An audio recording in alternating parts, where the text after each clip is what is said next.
예전에 부교역자 시절에 그 담임 목사님이셨던 옥하는 목사님이 젊은 저희들에게 들려주셨던 여러 말씀들 중에서 지금도 그 뇌리에 깊이 박혀 한 번씩 떠올려지는 그런 말씀들이 있습니다. 예를 들면은 그 목사님께서 그 신학생 시절에 이제 어느 교회에 교육준사로 부임을 하셨나 봅니다. 얼마나 거기에 열정을 다 쏟으셨던지 엄청 부흥이 일어났다고 제가 들었습니다. 그 몇십 명 모이던 그 아이들이 몇백 명으로 늘어나고, 그러니까 막 젊은 사역자 입장에서 신이 나가지고 거기에 막 다 올인을 하셨는데요. 문제가 뭐냐? 그 신학 공부하는 학생인데 너무 사역에 매진을 하다 보니 그 목사님 하시는 말씀이, 그때 그 몇 학년 몇 학기 한 학기를 온전히 신학 공부하는 일을 내가 소홀히 했다. 근데 그 다음 말씀이 너무 충격이었습니다. 그 몇 학년 몇 학기 한 학기 공부를 조금 소홀히 했더니 지금까지도 아무리 애를 써도 그것이 회복이 잘 안 되더라. 그게 참 제게는 충격적인 말씀이었거든요. 지금도 되뇌어집니다.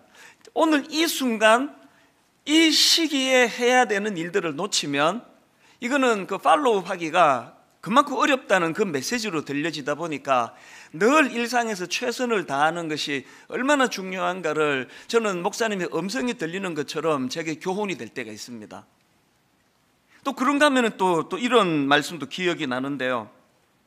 이제 은퇴를 얼마 남지 않은 그 기간에 목사님이 그냥 독백처럼 툭 던지신 말씀으로 기억을 합니다.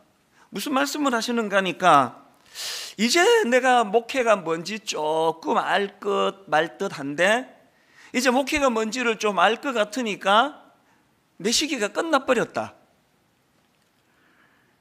은퇴할 때가 되었다.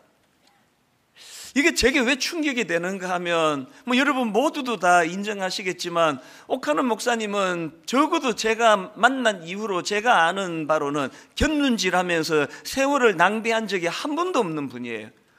온전히 인생을 이 목양을 향하여 그거 하나만을 놓고 달려가고, 어떤 면에서는 자녀 교육도 좀 희생이 있고 가정도 돌보는 일이 좀 참 마음이 아프시고 그렇게 필요할 정도로 집중해서 한 곳을 향해 달려가신 그분도 시간이 모자란다는 거예요.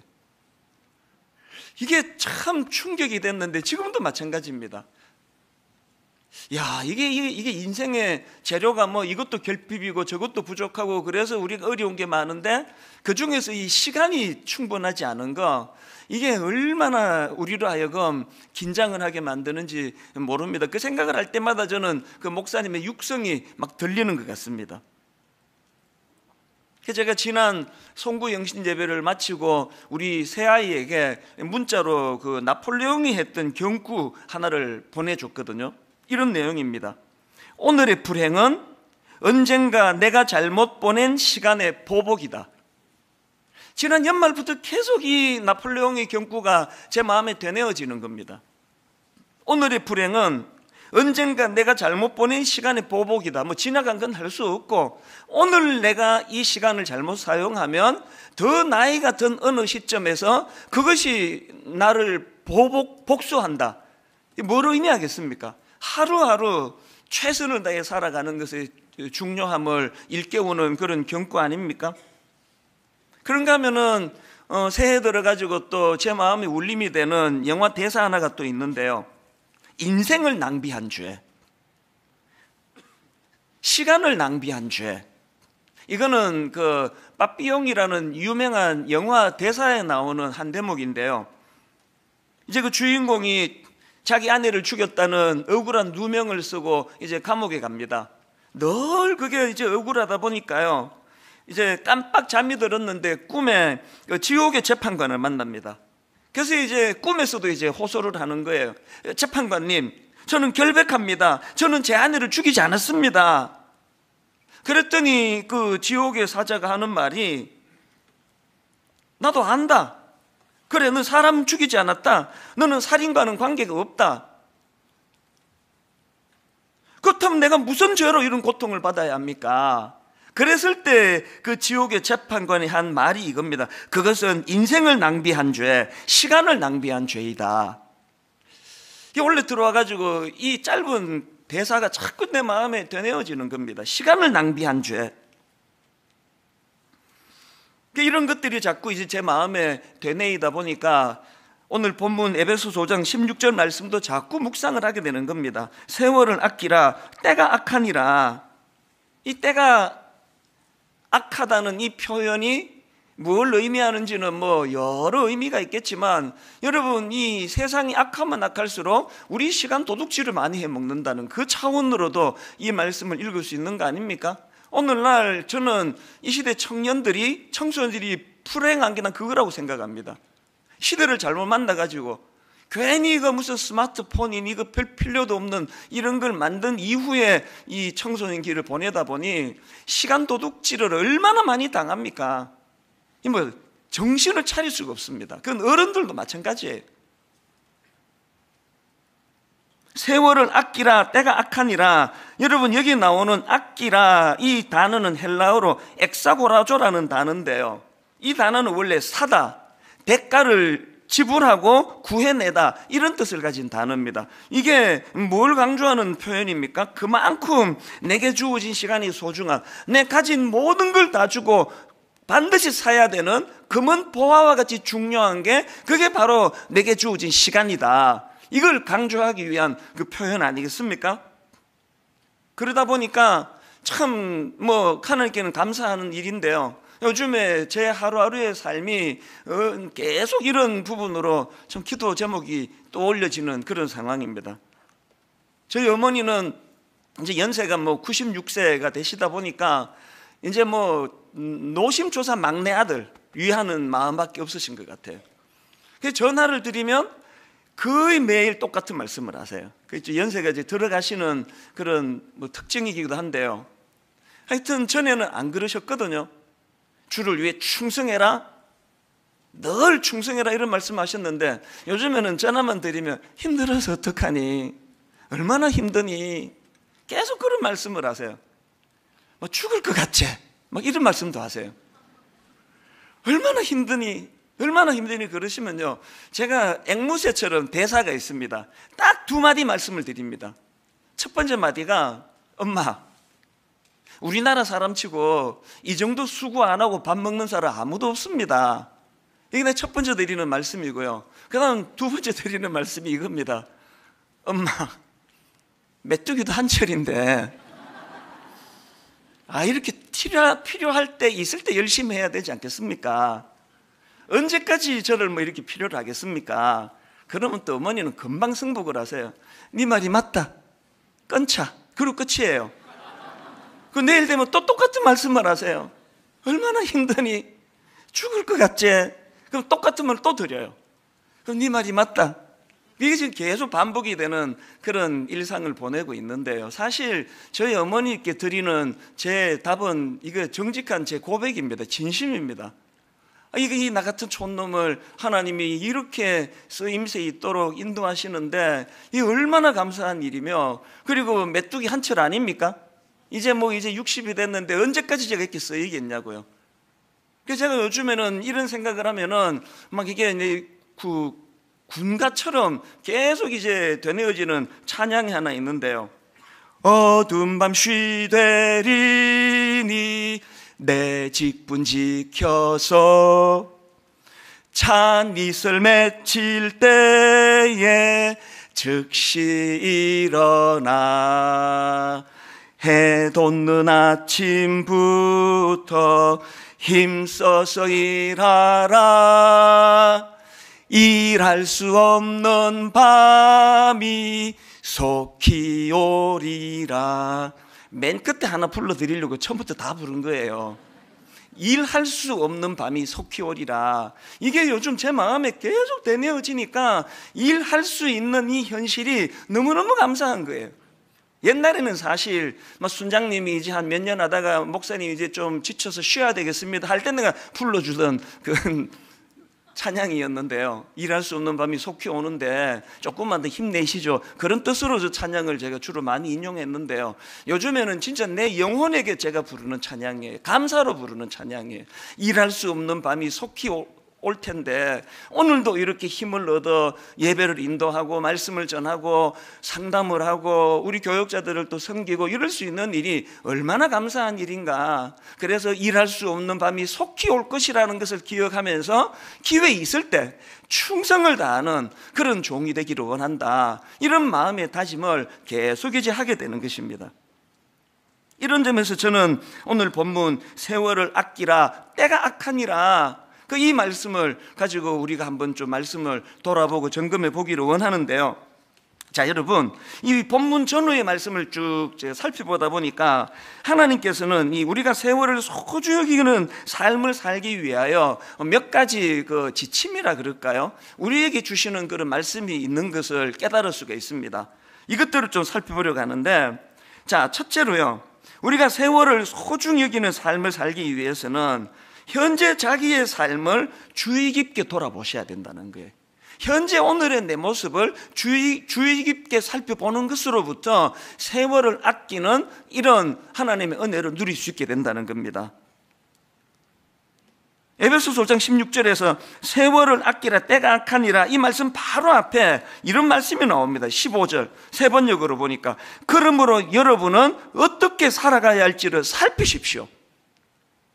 그 세월을 아끼라는 이 권면의 말씀이 나오기 전에 먼저 어떻게 살아야 할지를 살피라는 거예요. 헬라어로 보면 여기 나오는 살피라는 이 단어는요, 그냥 보다 살펴다 이 정도가 아니고 아주 주의 깊게 관찰하는 차원에서 살피는 겁니다. 저나 여러분이 나중에 나폴레옹처럼 유배지에 가가지고 돌이킬 수도 없는데 지금 내가 겪고 있는 이 여러 가지 것들이 너무나 후회된다는 그런 토로를 하기 싫으시면은 기회 있을 때 우리를 살펴야 돼요. 나 이렇게 살아도 되는지, 시간을 이렇게 낭비해도 되는지. 제가 이번에 미국에 가서 20대 초반에 대학 다닐 때 친구들을 몇 명을 만났더니요, 하나같이 제게 교훈이 되는 거예요. 한 친구가 하는 말이, 이제 나이가 좀 들어가면서 너무너무 후회되는 게 뭐냐, 왜 그 쓰잘데없는 하나도 중요하지 않은 것에 그렇게 인생을 내가 낭비했는가. 대인관계도 이야기하더라고요. 조금만 품어버리면 되는데, 조금만 용납하면 되는데 그거를 시시비비를 가리느라고 그런데 에너지를 왜 이렇게 많이 낭비했는지 모른다고. 너무 와닿았습니다. 여러분, 우리를 살펴야 돼요. 이 소중한 시간을 아무것도 아닌 일에, 누구 미워하는 일에, 분노하는 일에, 세월을 아끼기 위해서는 지금 내가 어떻게 살아가고 있는지를 아주 주의 깊은 관찰력을 가지고 그렇게 자기를 살펴야 된다는 겁니다. 이 거북이는 느려도 행복하다, 이런 그 제목의 책이 있는데요, 그 책에 보면은 우리가 잘 아는 그 토끼와 거북이를 가지고 이제 설명을 하는데, 어떻게 느림보 거북이가 그 빠른 토끼를 이길 수 있었는가, 그걸 이제 재밌게 분석한 대목이 있더라고요. 느림보 거북이가 어떻게 그 빠른 토끼를 이길 수 있었느냐, 먼저 중요한 거는 무엇을 상대하느냐의 문제라는 겁니다. 토끼는 상대방 거북이를 상대했지만 거북이는 토끼를 상대한 게 아니라 결승점을 상대했다는 게, 결승점까지 완주하는 것이 그의 목표지 거북이는 토끼를 이기는 게 목표가 아니었다. 오히려 이게 승리의 비결이다. 그러면서 이제 바로 연이어가지고 같은 맥락에서, 그러다 보니까 토끼는 계속 상대방 거북이를 의식하면서 시합에 임했지만 거북이는 상대방 토끼가 아니라 결승점을 향해서, 그의 시선은 항상 결승점에 고정이 되어 있었기 때문에 결국은 토끼가 거북이를 이길 수 없고 거북이는 토끼를 눌러 이길 수밖에 없었다. 이 간단한 또 뻔한 이야기지만 참 이게 주는 메시지가 저에게 많은 교훈이 됐습니다. 이 세상은요, 우리가 토끼가 되기를 원해요. 끊임없이 비교하게 만듭니다. 하나님께서는 우리는 상대방을 초점을 두고 사는 인생이 아니라 각자에게 맡겨주신 하나님의 완주 지점, 결승점을 향해서 달려가라. 그래서 저는 요즘에 또 쭝얼쭝얼거리는 찬양이 있는데요, 다른 사람 어찌든지 나 주님의 군사 되어. 그 다른 사람 어찌든지 계속 비판하고 계속 지적하고, 너는 왜 안 하는데? 그런데 시간을 허비하지 않는 거예요. 다른 사람은 어찌하든지 그건 그분과 하나님과의 관계고, 다른 사람은 어찌든지 나는 상관하지 않고 나는 주님의 군사가 되어 앞을 향해 달려가겠다. 이게 여기에 나오는 거북이의 모습이라는 겁니다. 그러다가 보니까 토끼는 늘 상대방을 의식하다 보니까 좀 빠르다 싶으면은 우월감에 빠져가지고 잠깐 그 경기 중에 얼마나 그거 무리한 짓이에요. 낮잠 막 자버리고. 그러다가 또 이제 시합에 지면은 또 그런 부류의 사람들은 내가 저런 것도 못 이겼다고 막 열등감에 빠져가지고 우울하고, 그게 인생이거든요. 하나님은 우리가 토끼가 아니라 거북이가 되기를 원한다는 겁니다. 그래서 묵묵하게 자기의 걸음으로 그렇게 목표를 향하여 한 걸음 한 걸음 가다가 보면은 어느덧 그 느림보 거북이 같은 우리 인생도 토끼 이상으로 그렇게 인생의 기쁨을 맛볼 수 있게 된다. 근데 그 책을 읽으면서 참 그렇게 도전을 받았던 기억이 있습니다. 그러고 보니까 예수 그리스도를 믿는다는 것은 토끼가 되라는 세상에서 거북이로 살아가는 것 같아요. 그 대표적인 케이스가 바로 사도 바울 아닙니까?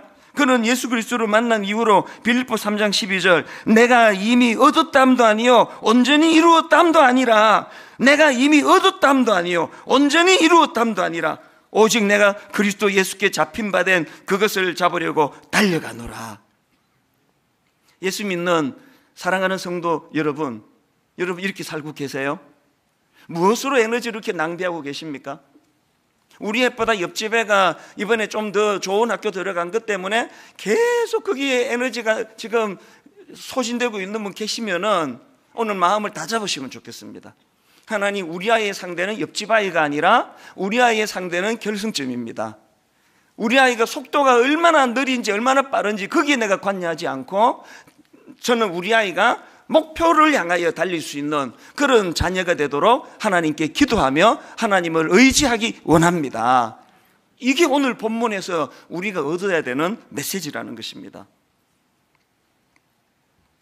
그런가 하면 두 번째로, 여러분, 우리가 이 세월을 소중히 여기는 삶을 살기 위해서는요, 이 주의 뜻이 내 삶의 기준이 되고 있는지를 늘 돌아보셔야 합니다. 주의 뜻이 삶의 기준이 되지 않는데 열심히 사는 삶, 이게 가장 허무한 인생입니다. 16절과 17절을 연속으로 한번 보시겠습니까? 우리 화면에도 나오니까요, 우리 합심해서 이거 한번 같이 한번 읽어보십니다. 16절 17절 시작. 세월을 아끼라 때가 악하니라 오직 주의 뜻이 무엇인지 이해하라. 여러분, 지금 세월을 아끼라는 이 말씀 바로 이어 나오는 게 뭐냐 하니까 오직 주의 뜻이 무엇인지를 이해하라는 겁니다. 여기 나오는 이해하라는 단어는 원어로 보면은 이 종합적인 판단을 내릴 수 있는 그런 능력 차원에서의 이해예요.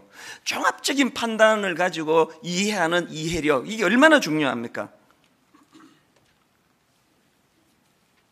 제가 앞에서 언급했던 거북이는 느려도 행복하다, 그 책에 이런 내용이 나옵니다.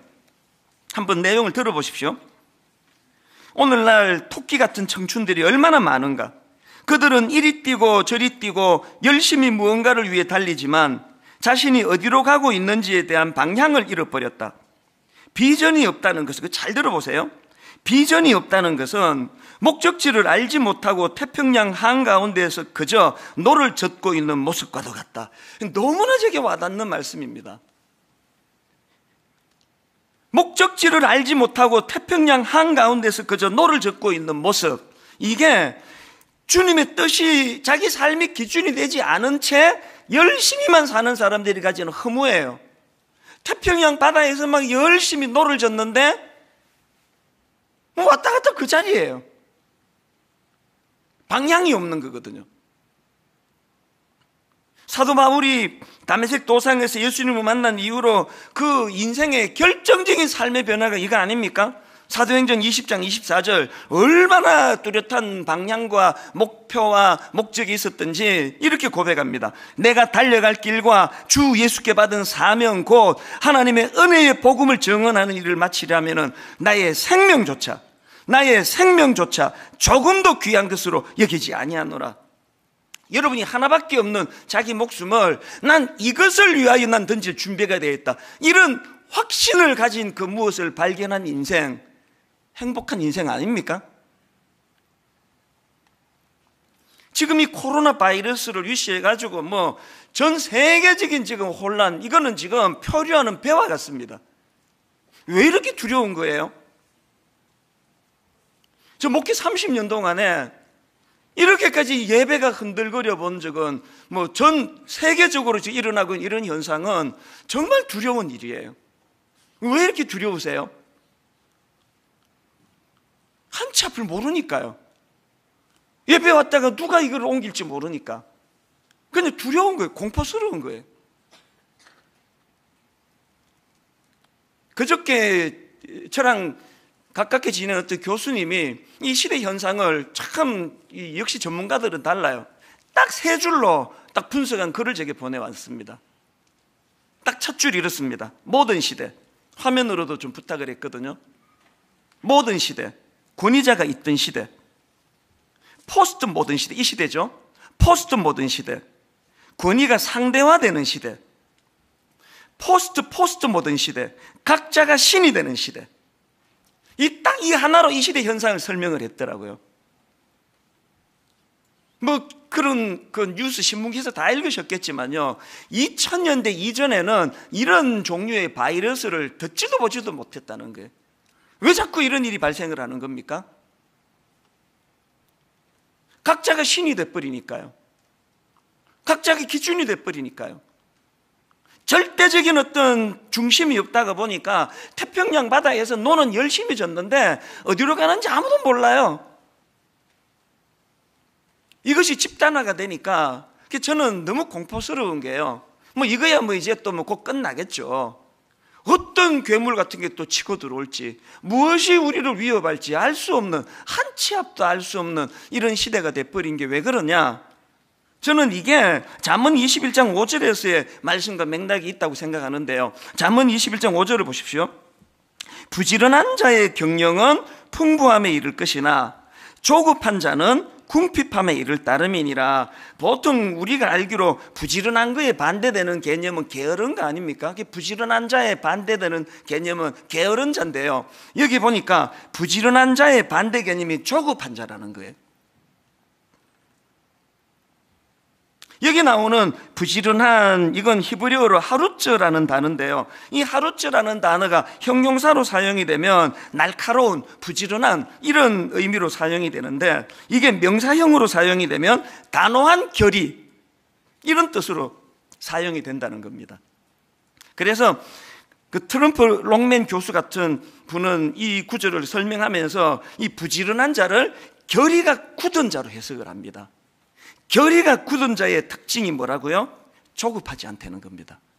결의가 굳은 자, 그리고 또 이 부지런함의 반대말이 이게 조급함이라고 한다면, 우리는 게으른 문제는 해결이 됐는지는 모르지만 오늘 이 시대 대부분의 사람들이 이 조급함의 문제, 그래서 저는 이 구절을 쭉 묵상을 하다가 여러 번 말씀드린 시편 1편에서 분류하는 두 군상, 바람직한 인간의 모습과 바람직하지 못한 인생의 모습, 성경이 바람직한 인생으로 묘사하는 3절을 보시오. 시편 1편 3절.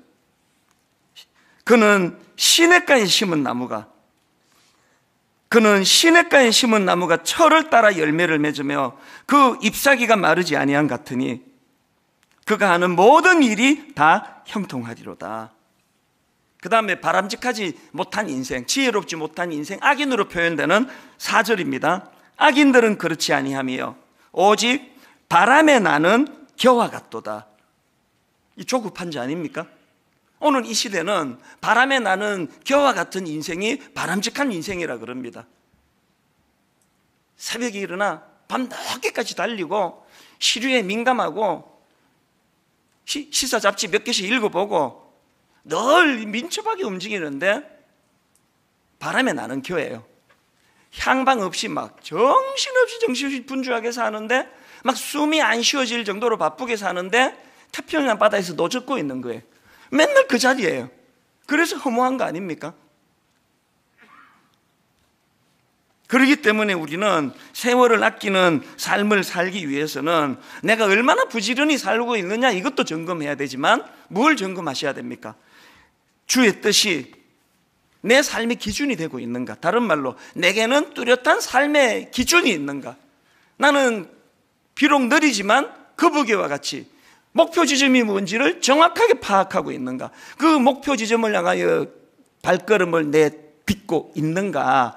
빠른 것만이 능사가 아니잖아요.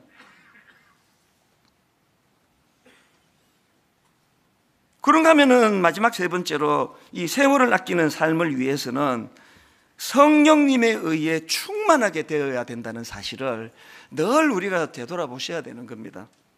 내가 지금 제대로 가고 있는지 점검하는 것도 중요하고, 그리고 또 예수 그리스도가 내 삶의 기준이 되는가를 돌아보는 것도 중요하지만, 궁극적으로는 그 일을 이루시는 분은 내 안에 성령님의 도우심이라는 걸 정확하게 알고 있어야 된다는 그 얘기예요. 그래서 18절에 보니까 술 취하지 말라, 이는 방탕한 것이니 오직 성령으로 충만함을 받으라. 여러분, 왜 16절에서 세월을 아끼라는 말씀이 있는데 바로 그 다음 9절에서 성령으로 충만함을 받으라는 말씀을 여기서 거론하겠습니까?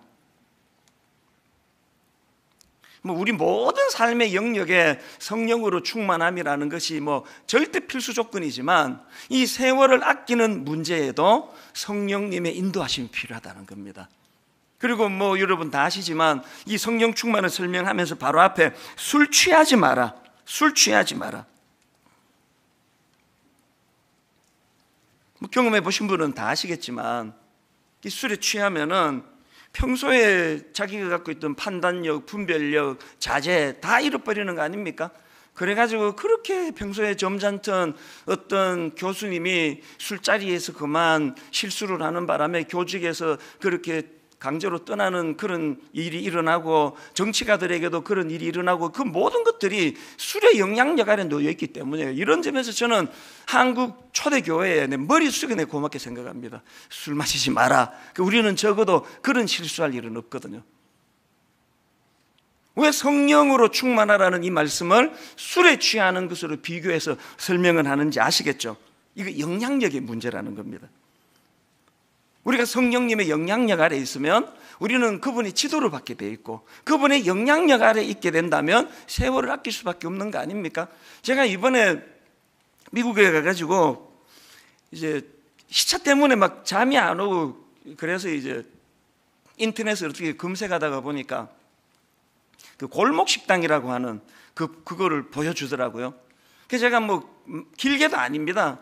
한 15분, 10분, 15분 이제 그거를 졸다가 보다가 그렇게 잠깐 봤는데, 보니까 그게 이제 어떤 엄마하고 젊은 총각이에요. 같이 이제 무슨 식당을 운영하는데요. 이제 그 백종원 씨 그 일을 이제 도와주는 백종원 씨가 딱 보니까 이 아들이 의욕이 없는 겁니다.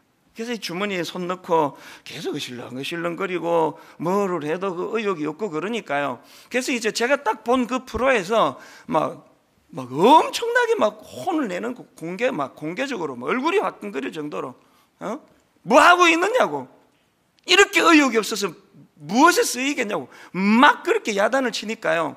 그 젊은 총각이 얼마나 마음이 쓰이겠습니까? 그래서 막 변명을 하니까 막 더 야단을 치더라고요. 막 그렇게 야단치다가 그 백종원 씨가 가고 나니까 그 아들이 이제 우는데요. 내 마음이 너무 아팠어요. 참 이 시대에 이 밥 먹고 살기가 진짜 어려운 거구나. 수도 그 부엌에 수도 물 켜놓고 막 계속 그렇게 울더라고요. 그 하나밖에 없는 아들이 그렇게 꾸지람 듣고 우니까 엄마 마음이 어떻겠습니까? 엄마가 등 두드려주고 어떡하니 그렇게 달래는 그 대목이 저한테 참 마음이 찡했는데요. 근데 그 아들이 울면서 왜 그렇게 우느냐 그러니까 하는 말이, 이것도 마음이 아파요. 자기가 전에는 인생에 어떤 의욕도 있었고 계획도 있고 그랬는데 내가 어쩌다 이런 거 다 잃어버리게 된지 모르겠다고, 어쩌다가 내가 이러고 있나, 그래서 그렇게 운다고 그런 요지의 이야기를 하더라고요.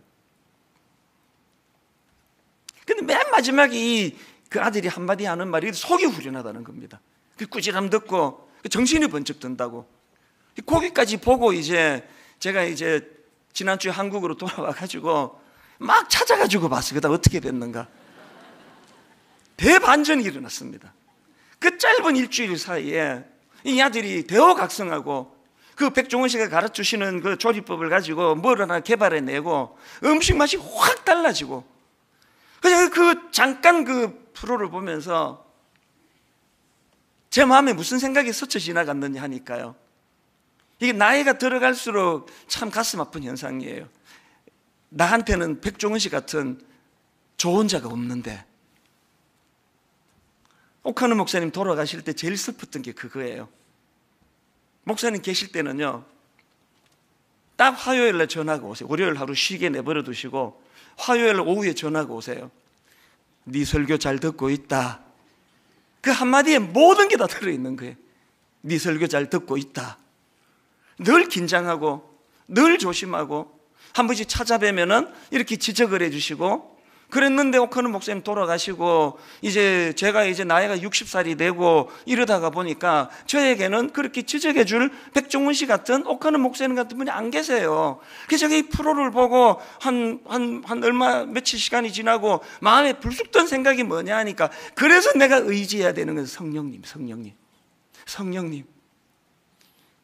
저를 누가 따끔하게 지적해 주시고 목회 어떻게 그렇게 하느냐고 혼을 내주시던 담임 목사님이 계시지 않기 때문에 저에게는 성령으로 충만하기 원합니다. 성령님 저를 지도해 주시고 깨우쳐 주시고 가르쳐 주시고 때로는 책망하시고. 여러분, 저는요, 내 인생의 마지막에 나폴레옹처럼 유배지에서 오늘의 불행은 언젠가 내가 잘못 보낸 시간의 보복이다, 이런 무기력한 소리 하면서 인생을 끝내고 싶지 않습니다. 누가 그러고 싶겠냐고요. 기회가 없는데, 유배지인데. 오늘 하나님께 우리에게 다시 기회를 주시기 때문에 저도 힘을 낼 것이고요, 오늘 말씀 듣는 모든 성도님들도 같이 힘을 내시기를 원합니다.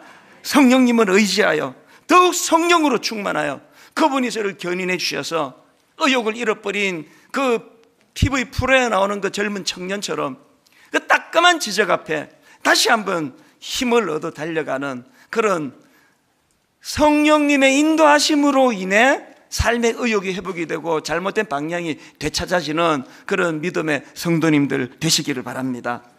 내 삶에 그 지표 같은 말씀이 하나 있는데요, 요한복음 19장 30절입니다. 예수께서 신 포도주를 받으신 후에 이르시되 다 이루었다 하시고 머리를 숙이니 영혼이 떠나가시니라.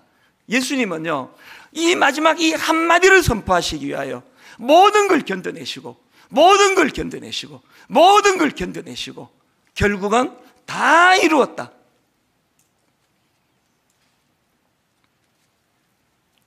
이번 멕시코 집회하고 미국 집회는 아마 30년 내 목회 중에 제일 힘든 기간이었던 것 같아요. 우선 그 미국 비행기 타기 일주일 전부터 아파가지고요, 계속 아팠거든요. 겨우 추스려가지고 미국에 머물다가 멕시코로 갔는데, 알고 보니까 이 멕시코 시티는 이게 고산지대예요. 백두산보다 조금 낮대요. 그래서 비행기에서 내리면서부터 두통이 오기 시작해서 이게 무슨 일인가 몰랐는데 체력이 약해져 있으니까 계속 이 두통으로 시달리고요. 그러다가 또 좀 있다가 또 설사가 막 계속 그치지를 않아가지고 정말 힘들었습니다. 그런데 너무너무 신기하게도요, 계속 머리 아프다가 저녁 집회가 되면은 잠깐 괜찮고, 설교 끝나고 오면 또 머리 아프고, 설사도 또, 근데 좀 지저분한 얘기를 해서 자세히 말씀 못 드리는데요, 마지막 축도 직전까지 이게 지금 아슬아슬한 이런 과정을 계속 거치면서도 그 멕시코 시티 집회가 너무나 하나님 은혜로 손색 없이 잘 치루어졌거든요. 그렇게 하고는 LA로 와가지고 마지막 금요일, 토요일, 주일 저녁 오후까지 집회를 잘 마치고요, 완전히 잘 마치고 바로 짐 싸가지고 공항으로 가는 때부터 아프기 시작하는 거예요. 기침이 나고 지금까지 아파요. 저 지금도 아프거든요. LA 공항에서 두 번 하니까 주변 사람 다 떠났습니다. 어제 이런 기도가 나오더라고요. 하나님, 내 인생이 이렇게 되기를 원합니다. 얼마나 안락한 2주간의 여행을 잘 보냈느냐를 기뻐하는 것이 아니라 맡겨진 이 사명을 차질 없이 잘 보낸 것을 기뻐하는 인생이 되기를 원합니다. 저는 오늘도 기도해요. 지금도 몸이 컨디션이 안 좋거든요. 아버지, 오후까지만 견디게 해주시고 저녁부터는 아파도 괜찮습니다. 어떻습니까? 약 먹으면 되죠. 사명을 따라 사는 인생, 세월을 아끼고 사명을 따라, 그렇게 우리가 인생이 다 끝나는 마지막 시점에서 참 주님이 하셨던 그 한마디 말씀처럼 다 이루었다, 거북이처럼 나는 누가 뭐라 그래도 목표를 향하여 뚜벅뚜벅 걸어가는 인생이었노라고. 그래서 나폴레옹처럼 유배지에서 오늘의 불행은 언젠가 내가 잘못 보낸 시간의 보복이다, 이런 소리 하면서 인생을 끝내지 아니하는 그런 믿음의 형제 자매님 되시기를 주님 이름으로 축원합니다. 그 일을 성령님이 도와주실 줄로 믿습니다. 우리 이 확신을 가지고 이 찬양 같이 부르시면 어떨까요? 내일 일은 난 몰라요, 하루하루 살아요, 불행이나 요행함도 내 뜻대로 못해요, 험한 이 길 가고 가도 끝천없고 고네요, 주님 예수 팔 내미사 내 손 잡아주소서. 우리 가사를 생각하시면서 말씀을 기억하시면서 내일은 난 몰라요, 하루하루 살아요, 불행이나 요행함도 내 뜻대로 못해요, 험한 이 길 가고 가도 끝은 없고 곤해요, 주님 예수 팔 내미사 내 손 잡아주소서. 너무나 힘든 이 시대 상황이지만 내일 일은 난 몰라요, 장래일도 몰라요, 아버지여 날 붙드사 평탄한 길 주옵소서. 좁은 이 길 진리의 길, 주님 가신 그 옛길, 힘이 들고 어려워도 찬송하며 갑니다. 여러분, 이런 일이 가능하기 위하여 성령이여 그 음성을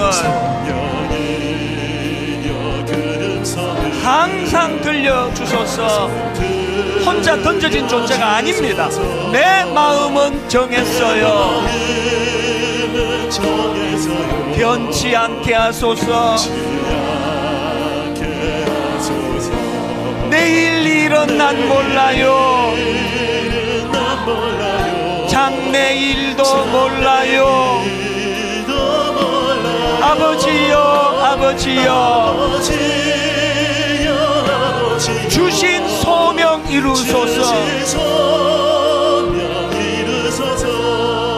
여러분, 저는요 이 찬양이요 너무나 혼미함이에요. 내일은 난 몰라요, 앞으로 어떤 일이 날지는 알지 못합니다, 이 고난이 언제 끝날지 모릅니다. 이런 찬양이 쭉 피력되다가 맨 마지막 결론이 주신 소명 이루소서예요. 다시 말씀드리지만 이번에 멕시코 시티 가가지고 내 대접을 얼마나 잘 받았는지, 미국 가서 얼마나 내가 이번에 잘 지냈는지 이거 하러 간 거 아니거든요. 말씀을 전하러, 사역하러 갔기 때문에 중간에 설사를 만나도 고산병으로 두통이 막 끊이지 않고 머리가 아파도 집회를 잘 치르고 난 이후로 주는 그 기쁨, 그 안도감, 이게 인생이에요. 여러분, 우리가 얼마나 이 한 몸 편하게 잘 살았느냐 문제가 아니라 주신 소명 이루소서. 하나님, 남아있는 우리 생이 참 아프지 않고 너무 경제적으로 어렵지 않고 그저 편안하게 살아서 행복한 것이 아니라 하나님 주신 소명 이루소서. 우리 2절 찬양 다시 한번 부를 동안에 마음에 그런 결의가 있으면 좋겠습니다. 할 일 많은 이 시대에 하나님 아버지 주신 소명 이루기 원합니다. 좁은 이 길 진리의 길, 좁은 이 길 진리의 길 주님 가신 그 옛길 한번 여러분 선포하십시오. 힘이 들고 어려워도 찬송하며 갑니다. 우리 힘으로 할 수 없습니다. 성령이여 그 음성을 항상 들려주소서. 내 마음은 정했어요. 변치 않게 하소서. 내일 일은 난 몰라요. 장래 일도 몰라요. 아버지여 아버지여 주신 소명 이루소서. 오 주님 채우소서.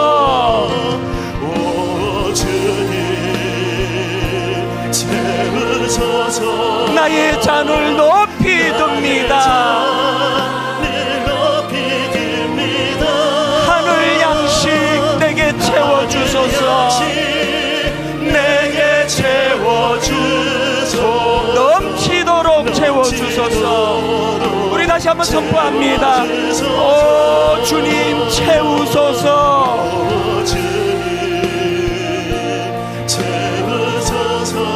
나의 잔을 높이 듭니다.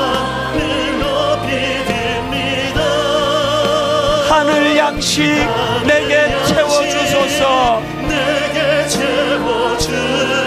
넘치도록 채워주소서.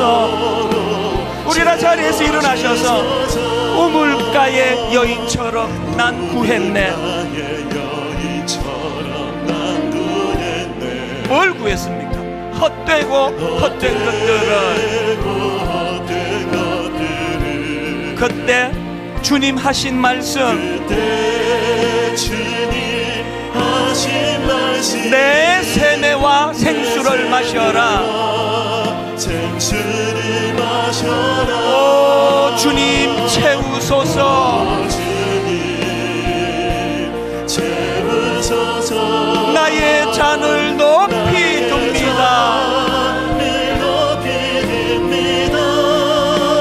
하늘 양식 내게 채워주소서. 넘치도록 채워주소서. 많고 많은 사람들이 찾았었네. 뭘 찾았습니까? 헛되고 헛된 것들을. 주 안에 감추인 보배.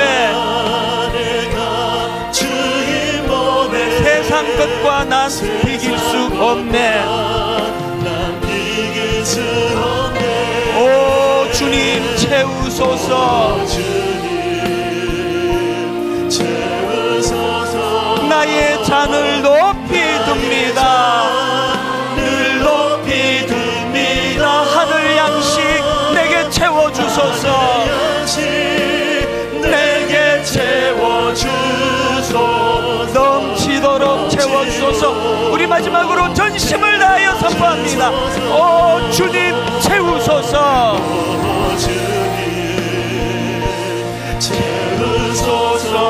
나의 잔을 높이 듭니다. 하늘 양식 내게 채워주소서. 넘치도록 채워주소서.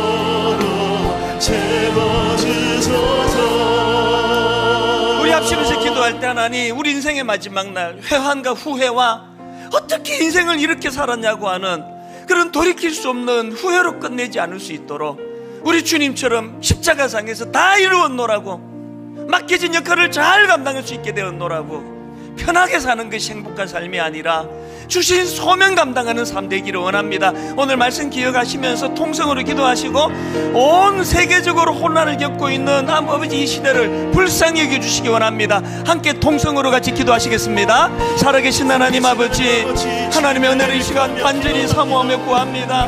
코로나 바이러스라고 하는 우리를 두렵게 하고 우리를 공포에 빠뜨리는 너무나 혼란스러운 아버지 이 시대를 우리가 걸어가고 있습니다.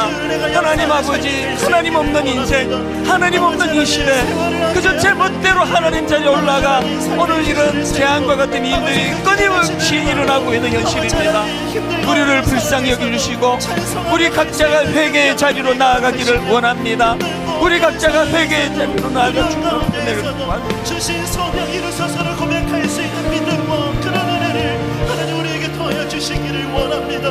목마른 사슴이 쉬는 물을 찾듯이 이 은혜를 구하며 살아가는 우리의 삶이 되게 하시고 이 은혜 안에 지난 한 주간 돌아보면 너무나 두렵고 불안했습니다. 이게 언제 끝나게 되는 건지, 어디까지 엄습을 하는 건지, 시시각각으로 들려지는 소식들은 우리를 두렵게 만드는데 아무런 대안이 없습니다. 오늘 하나님 없이 그저 태평양 한가운데 열심히 노를 젓고 달려가고 있는데 보니 제자리에 서 있는 이런 허무함이 엄습하는 시대입니다. 오늘 하나님 주신 말씀이 우리에게 새로운 도전이 되게 하여 주시옵소서. 지도자가 사라져버리고 의뢰할 어른이 없고 따끔하게 꾸지람을 들으면서 정신을 차리게 만드는 그런 주변에 지혜자들이 없는 이 시대이기 때문에 더 간절히 성령님을 사모합니다. 성령님, 우리를 인도하여 주시옵소서. 토끼처럼 알량한 자기의 빠른 것을 자랑하며 경쟁자만 의식하며 살아가는 그런 초라한 인생이 아니라 비록 느리게 발걸음을 옮긴다 할지라도 뚜렷한 결승점을 목표로 그것을 머리에 그리고 누가 무엇라 말하든지 나는 이 걸음을 확신을 가지고 걸어가겠노라고 하는 그런 거북이와 같은 결승점을 알고 걸음을 옮길 수 있는 그런 믿음의 형제 자매들 되게 하여 주시옵소서. 전 국가적으로 공포에 두려움에 떨게 만드는 이 무서운 바이러스를 주님께서 잠재워 주시고 아버지, 이것이 우리에게 무서운 교훈이 되어서 기준이 없어져 버린 이 시대에 오직 여호와의 하나님의 말씀이 우리 삶의 기준이 되어야 한다는 사실을 확인하고 확신하는 그런 교훈을 얻는 이 가슴 아픈 현실, 이것이 우리의 교훈이 되게 하여 주시옵소서.